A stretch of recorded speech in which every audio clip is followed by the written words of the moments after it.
ఈరోజు మా అమ్మ వస్తుంది, ఒకరోజు ఉంది వెళ్ళిద్ది. కొంచెం మా అమ్మని మంచిగా చూసుకోవద్దు. మీ అమ్మ కాదండి, మా అమ్మలాగా చూసుకుంటా.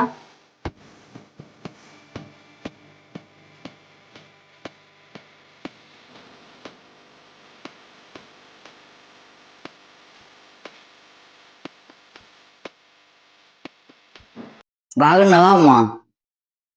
ఇప్పటి వరకు బాగానే ఉన్నాం, ఇక నువ్వు వచ్చినావు కదా ఎట్లుంటామో ఇక.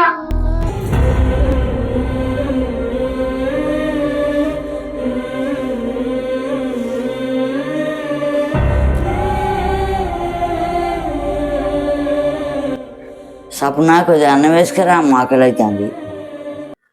నువ్వు వస్తున్నావు కానీ నీకు వేడి వేడి వేసి పెట్టినా, మరి రాత్రి మిగిలిన అన్నం ముందు వేసుకొని తినిపో.